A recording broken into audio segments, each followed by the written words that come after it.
ఆంధ్రప్రదేశ్లో ఎన్నికలు ఎండలకు పోటీగా హీట్ పెంచుతున్నాయి. గతంలో విశాఖ ఎంపీ సీట్లో జనసేన అభ్యర్థిగా పోటీ చేసి ఓటమి పాలైన సిబిఐ మాజీ జేడీవీవీ లక్ష్మీనారాయణ ఈసారి సొంతంగా జై భారత్ నేషనల్ పార్టీ పెట్టి విశాఖ ఉత్తర నియోజకవర్గం నుంచి ఎమ్మెల్యేగా పోటీ చేస్తున్నారు.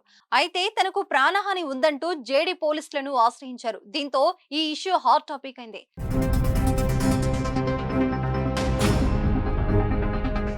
విశాఖ ఉత్తర సీటు నుంచి జై భారత్ నేషనల్ పార్టీ తరపున ఎమ్మెల్యేగా పోటీ చేస్తున్న వివి లక్ష్మీనారాయణ తనకు ప్రాణహాని ఉందంటూ విశాఖ సిపి రవిశంకర్ అయ్యన్నార్కు ఇవాళ ఫిర్యాదు చేశారు. ఇందుకు సంబంధించిన ఆధారాలను కూడా ఆయన పోలీసులకు అందజేశారు.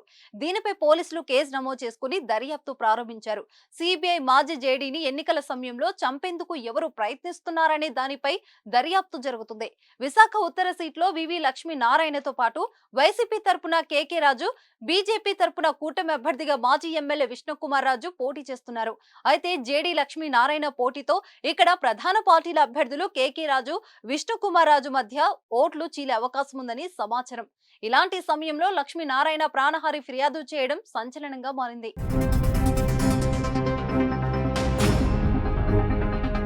JD Lakshminarayana CBI joint director గా పనిచేసినప్పుడు పలు హై ప్రొఫైల్ కేసులను డీల్ చేశారు.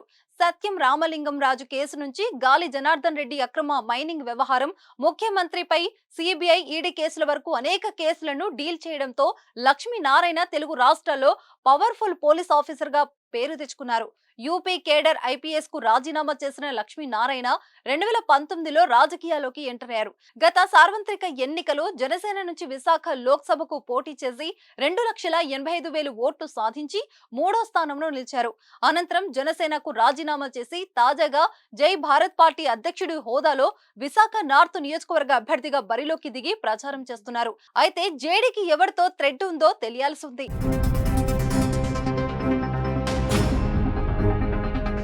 సుమన్ టీవీలో మీ పర్సనల్ అండ్ బిజినెస్ ప్రమోషన్స్ కోసం కింది నెంబర్కి కాంటాక్ట్ చేయండి.